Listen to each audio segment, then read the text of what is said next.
Well, yeah, and the second interview is a good example of that. Vic Mignogna, the guy, he's a voice actor who did this. Why is this one lacking visual? By the way,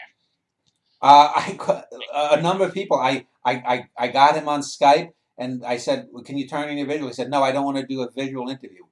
So what am I supposed to do? So I had to put, do it just an audio interview.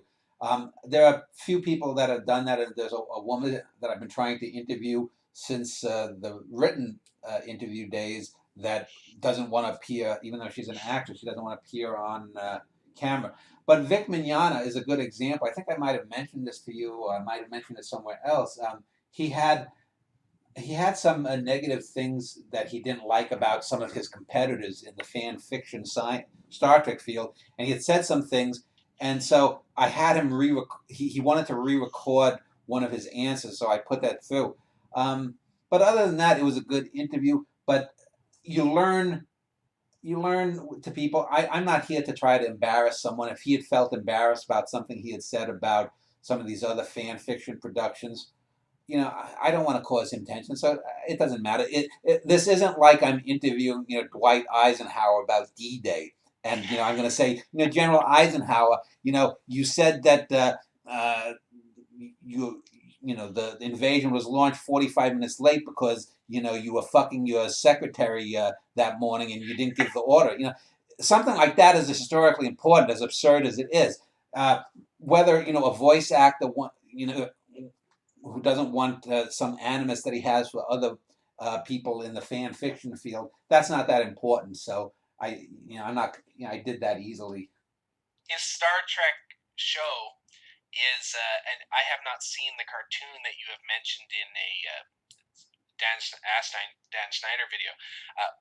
It is, even though it suffers a little bit by its short length, it is the best version of Star Trek outside of the original show Yeah, that I've seen. and And that's I why think that's that why I it said to also him. has some episodes that are as good or better than anything in the original series. Yeah, I still put that one episode from The Next Generation, The Inner Light, as the best Star Trek thing I have yeah. seen. Period. But that show is so inconsistent. Its first few years are such shit One of that his you couldn't one of possibly his exist. competitors, he directed an episode that was the best episode that series had, that he had directed.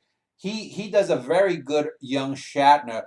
He, without looking too much like Shatner and without being the Spock, doing that over the top kind of thing. And I've seen the two episodes that he's put out since he did that interview, and they're very good too. So I mean, I think that's quite good. I was using at the time. I was using this camera, this system called Super Tintin, and then I did that for the first 11, 12 shows. I think it was when I did the interview with Sarah Hostat and her friend, the musicians, that it kept when Skype hiccups. This system I'm using called Lightcam will go over, and once it resyncs again, the sound, the audio, and the video will sync up again, and it'll capture that. It didn't do that with Super Tintin. I tried another system called Avea. So I think it's for the first 28 or no, maybe about the first 20, 25 shows. I was using this inferior system, which is why you'll see a lot of the shows where it'll be desynced. And I was also recording the interviews on my desktop, which is an old desktop. That's why you'd hear a lot of time. You'd get that